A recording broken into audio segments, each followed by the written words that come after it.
Bonjour à tous, je suis Benoît Cassel, je suis pâtissier boulanger. Ici, on est dans une de mes boutiques du 20e arrondissement. Je suis très heureux de vous accueillir aujourd'hui pour échanger autour de ce chocolat magnifique. Bienvenue à vous. Merci. Moi, je suis Marieke van Beurden. Je suis venue de Barcelone pour être là justement pour ce chocolat. Je suis consultant et je fais plutôt les créations. Donc, merci beaucoup. Bonjour, moi je suis Laurent Duchesne, pâtissier à Paris et à Vincennes. Donc évidemment, je suis là pour échanger avec vous sur le chocolat, qui est vraiment une nouveauté. Bonjour, je m'appelle Arnaud Larère, je suis pâtissier chocolatier à Paris et on va pouvoir échanger et déguster ce nouveau chocolat. Moi, j'ai trouvé ça plutôt hyper intéressant, cette approche en fait de chocolat. Je trouvais vraiment que ça va dans l'air du temps, déjà. C'est un produit, moi, qui, par la façon dont il est fabriqué, est plutôt intéressant. C'est-à-dire qu'on est dans une démarche où on ne jette pas la matière première. Et je pense qu'aujourd'hui, justement, le respect de la matière première, il faut que ça devienne de plus en plus au centre de nos recettes. En fait, je pense que cette démarche, moi, je le fais beaucoup dans mon quotidien. Et je me sens complètement en phase avec ça. Puis d'autant plus que ce qui est intéressant, je ne sais pas ce que vous en pensez, il y a aujourd'hui une vraie valeur ajoutée gustative, quoi, qui est évidente quand on le goûte. Et puis on est surpris par une technique qui est nouvelle. Et je trouve ça plutôt en respect et vraiment dans l'air du temps. Je ne sais pas ce que vous en avez pensé. Moi, ce qui m'a plu, c'est qu'en fait, il n'y a pas de produit ajouté. C'est-à-dire que c'est vraiment le fruit entier. Donc on a déjà moins de pertes dans la production parce quand on fait du cacao, tout ce qui est mucilage, on le jette. Et là, ce mucilage qui est très sucré, ça apporte le goût sucré et ça provient du même fruit. Donc le consommateur est très sensible à ça, déjà à l'économie de matières premières, et puis aussi au fait qu'on s'approvisionne toujours autour du même fruit. Et ça permet de développer un arôme toujours autour du même produit aussi. Et puis c'est un goût un peu différent par rapport aux autres chocolats qu'on connaît, on dira. Parce que c'est un... Là, on a vraiment aussi l'acidité du fruit, on est vraiment sur le cœur du fruit, quoi. Et je trouve que quand on le goûte, ça n'a rien à voir avec les autres chocolats, quoi. C'est vraiment, on trace une nouvelle route. Et c'est pour ça, je pense qu'on a été vraiment emballés, qu'on a commencé déjà à goûter les essais à San Francisco, quoi. Ce chocolat-là, ça va aussi par le côté, si on regarde plant-based, si on regarde tout ce qui est sustainabilité, parce qu'on ne va pas jeter tout ce qui est en extra. Et aussi qu'on cherche plus en plus le goût plus intense, de moins de choses ajoutées. Par exemple, si on parle de mousse, si on va ajouter beaucoup de produits laitiers, on va perdre le côté chocolat. Et ici, si on va vers tout ce qui est plant-based ou qu'on va vraiment travailler sur le produit que naturel, là, on va vraiment sortir encore plus le chocolat dans notre produit. Ouais, c'était vraiment, puis ce côté vraiment cacaoté, qui est, ouais, comme tu dis, Arnaud, c'est vachement, enfin, j'ai trouvé ça... Et c'est fruité, ça a le goût d'un fruit, donc on a l'impression d'avoir un chocolat fruité et de croquer dans un fruit, parce qu'on a tous les ingrédients du même fruit, en fait. C'est vrai qu'on est allé à San Francisco, on ne savait pas... C'était une surprise. C'était une surprise. Ouais, c'est vrai. Et puis, on a tous quand même été étonnés, ah putain, c'est génial, c'est super, Ouais, parce vraiment que surprenant. Moi, je me suis dit, il fallait y penser. Ouais. Alors qu'une fois qu'on t'explique le truc, ça paraît évident. Mais c'est vrai que, pour finir, ils ont enlevé une étape et je pense que ça va créer des nouvelles routes, des nouveaux chocolats, des nouvelles textures aussi en bouche. Ouais. Et là, on est vraiment sur le côté très, très nature du produit, quoi. Par exemple, quand j'allais en Mexique, dans un voyage, c'est justement là-bas qu'ils te fait une boisson avec le pulpe et tu te dis que c'est bon, c'est sucré. Et là, au moins, c'est vraiment mis dans le chocolat. Et c'est la chose que, quand on va là-bas, quand on va dans la plantation, ils les mettent beaucoup en valeur. Et après, ils ne les utilisent pas dans le chocolat. Et ici, par contre, c'est dans le chocolat. Pour moi, ce n'est pas un chocolat comme les autres. Il ne faut pas le mélanger. On est dans une nouvelle catégorie. Et au contraire, c'est leur expliquer, goûtez ça, vous allez voir, en expliquant vraiment tout le processus qu'il y a eu avant, pour qu'ils ne puissent pas non plus comparer à d'autres chocolats. Parce que pour moi, on rentre dans une nouvelle catégorie. Et comme les chocolats bio ou d'autres chocolats, là, c'est encore une nouvelle famille pour moi. Et je pense que c'est intéressant même d'expliquer ça aux clients pour qu'ils n'aient pas d'a priori ou qu'ils n'essayent pas de comparer à autre chose. Voilà, c'est une nouvelle route pour moi. Et ce qui est assez aussi intéressant, c'est que c'est une super nouvelle technologie, mais c'est assez simple de l'expliquer aux clients. On n'est pas en train d'expliquer des choses hyper techniques. Alors même si c'est très technique dans la réalisation, on est d'accord, mais on peut l'expliquer très simplement. Et ça, c'est plus facile en termes enfin, je sais pas ce que vous... C'est vrai que des fois, on s'embarque dans des explications et on a perdu le client parce que nous, on est dans on est dans la technique, dans le côté très professionnel et en fait, on a perdu le client. De quoi il me parle, voilà. Tandis que là, c'est assez simple en fait à expliquer. Et puis, on a un retour. Enfin, nous, je sais pas comment vous avez pu tester. Nous, on a pu tester sur des produits qu'on a l'habitude de faire en changeant le chocolat. Et on a eu un retour client qui était instantané. Ils sont revenus en me disant « Oh là là, mais qu'est-ce que c'était que votre truc, quoi, en fait ?» Qu'est-ce que vous avez fait de différent? Il n'y a pas d'équivalent. Il n'y a aucune équivalence avec un autre chocolat. C'est vraiment le fruit très différent. Et les gens sont intéressés de plus en plus par la manière dont on produit la matière première, notamment le chocolat. Et là, comme tu dis, c'est très facile à expliquer. Et les gens, ça les intéresse parce qu'ils sont de plus en plus curieux de connaître cette fabrication et l'origine de nos matières premières.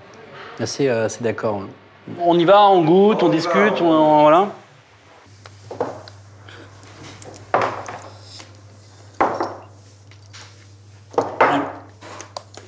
L'odeur est assez... je ne sais pas ce que vous en pensez. Enfin, je ne sais pas si on peut dire qu'il y a presque une odeur de cacao poudre, en fait, un peu... De cacao puissant. C'est très puissant déjà au niveau aromatique. C'est cacao, mais c'est fruité. Ouais. C'est vraiment... Moi, c'est le goût du fruit qui m'interpelle. Bien cassant, comme un... Après, il y a une texture un petit peu pâteuse, qui n'est pas comme une couverture. C'est quelque chose qui est bon comme un chocolat à cuire ou à croquer. On pourrait presque dire que ça a presque comme une attaque un peu quand vous mangez de la pâte de cacao. Mais en fait, ça s'arrête. D'un coup, c'est un peu plus doux. T'as un départ. T'as un départ mais c'est pas désagréable dans le bon sens où la pâte de cacao, des fois tu la manges et puis tu sais que ça. Mais ça reste par contre, ça persiste, c'est astringent sur la langue, alors que ça, c'est l'acidité qui reprend après. Puis c'est un goût un peu de limite fruit exotique, un peu, toi. On sent un peu la passion, on sent le. Ah, c'est bien. Mais c'est une bonne acidité. C'est pas une acidité très forte. C'est une acidité de fruits, quoi. C'est cette acidité qui part après. Après, tu as comme tu dis, tu as vraiment le cacao. Après, tu as l'acidité qui rentre. Et là, tu as vraiment le cacao qui reste quand même dans la bouche. C'est pas vrai. L'acidité, elle repart.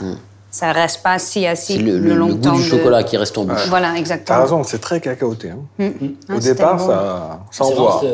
Ça revient après le goût du cacao. Une fois que tu as l'acidité, puis après, tu as le goût du cacao qui reste puissant. Alors, j'ai pas votre expertise, moi, dans la chocolaterie pure, mais je trouve que c'est même intéressant en chocolat à croquer, en tout cas. Enfin, tablette. En tablette, ça me plaît, quoi. Pas trop épais, un peu fin, là, à croquer, avec un peu de vin rouge. Je trouve ça génial. Et en parlant de ça, je trouve que ça me fait penser un peu comme les vins nature, toi, des vins. C'est pareil, le chocolat, c'est un chocolat nature. Je trouve que t'as toutes les saveurs, t'as tous les. Voilà, il est pas travaillé, il est brut, il est comme ça. Il y a un lait de petit pois qui est vraiment le plus proche de lait normal. Que ça, à mon avis, ça peut être super bien avec ça, parce que ça porte quasiment pas de goût.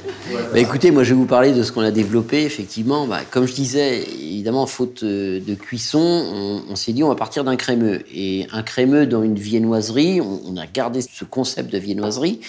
Un crémeux dans une viennoiserie, on s'est dit, mais ça va détremper le feuilletage, ça va détremper la pâte.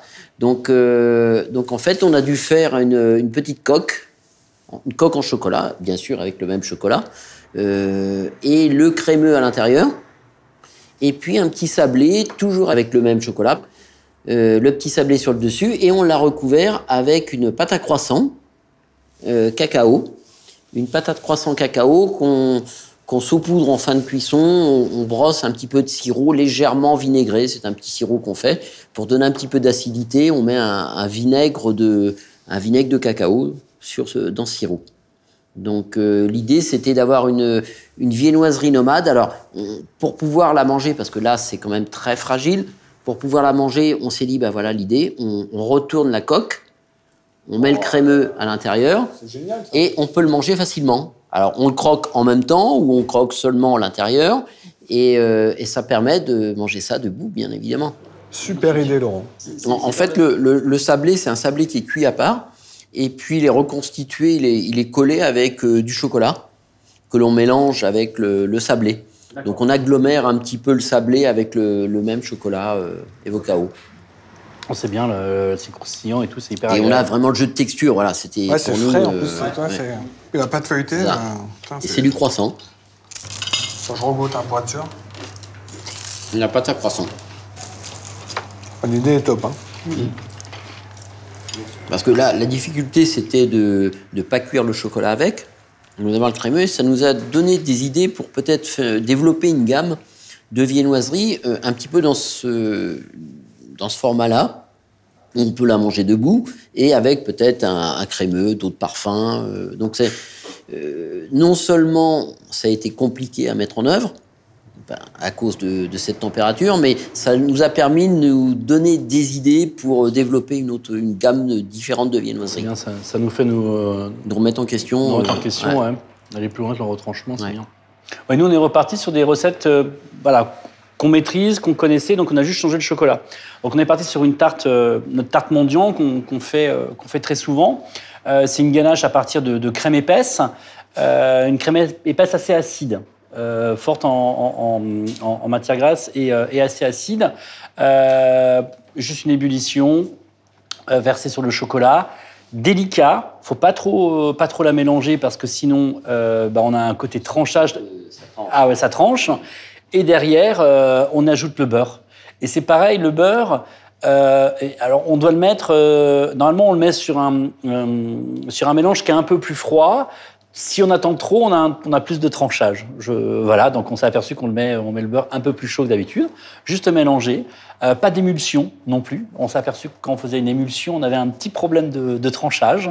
Alors on l'a pas fait non plus en très grosse quantité. On l'a fait sur une petite quantité. Il y a aussi ça de fois qui joue sur les petites quantités, les grosses quantités, les masses. Après, on y a juste mis ce qu'on y met habituellement, nos fruits secs torréfiés. En ce moment, on fait beaucoup. En ce moment, il y a un truc que j'aime beaucoup, c'est le sarrasin torréfié et le chocolat. C'est un goût que j'aime bien. Voilà.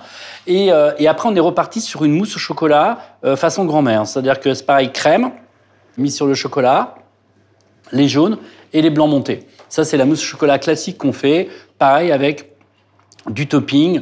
Et là aussi, délicat, un peu plus fragile au niveau des mélanges, mais par contre, au niveau du goût, comme je dis, on a eu un retour instantané des clients qui nous disent « Mais qu'est-ce que vous avez mis dans de la mousse au chocolat ?» quoi.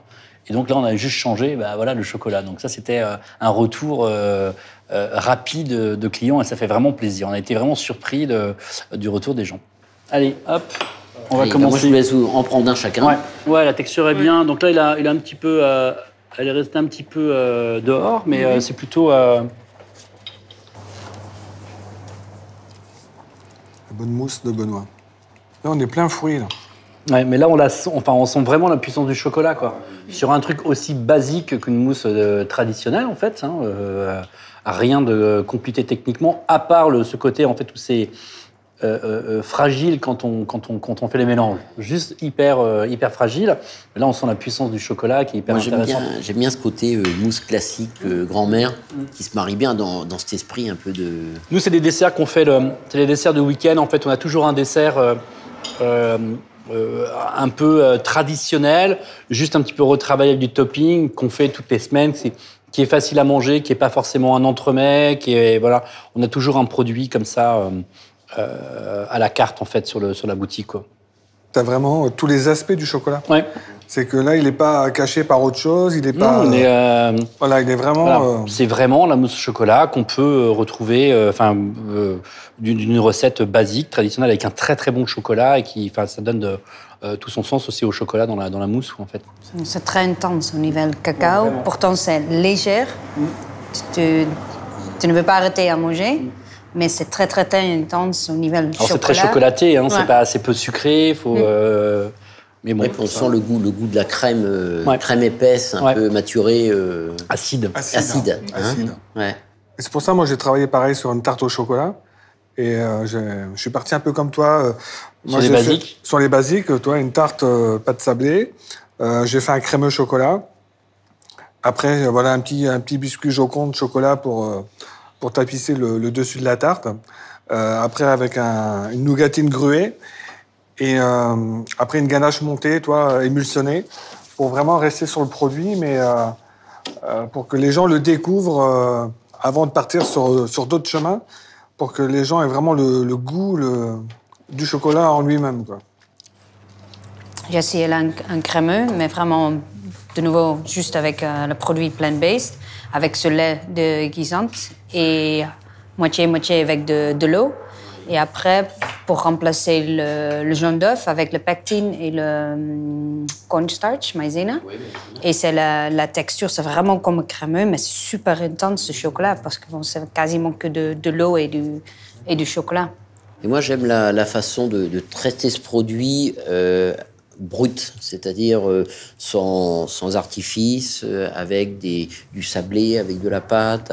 Je pense que c'est un produit naturel et il faut respecter la manière dont il a été fait en utilisant aussi des produits de base de pâtisserie, mais très simples. Par exemple, là, la ganache qu'on a fait, c'est pareil, c'est une ganache, on ne l'a pas du tout fait cristalliser au frigo. C'est-à-dire qu'on l'a réalisé et on l'a laissé cristalliser température ambiante. Et ça aussi, pour moi, c'est vraiment important d'avoir une ganache fraîche, quoi. Il n'y a pas de problème au niveau... c'est agréable, c'est pas cristallisé, c'est pas dur. Elle a environ, je sais pas, c'est environ 7 heures de fabrication. C'est resté donc à température ambiante et c'est assez agréable à manger, quoi. C'est pas figé, quoi. Et c'est pour ça, là, elles font dans la bouche, elle a pas été bousculée. Pareil, crème épaisse, chocolat, beurre, c'est tout. Ouais. Bon, Benoît, écoute, merci de nous accueillir chez toi, dans un endroit si convivial. Merci d'être venu. En tout cas, je trouvais l'échange plutôt hyper sympa. Et bon, je pense que de toute façon, on va continuer d'échanger sur le sujet. On a encore beaucoup de choses à faire et à se dire, en fait. Merci beaucoup. C'était la première fois dans ta boutique. Avec grand plaisir. Merci. Ouais, merci, Benoît. Tu sais toujours bien nous recevoir, comme d'habitude. Ne change rien. Ah, mais tu viens tous les vendredis, toi. Ouais.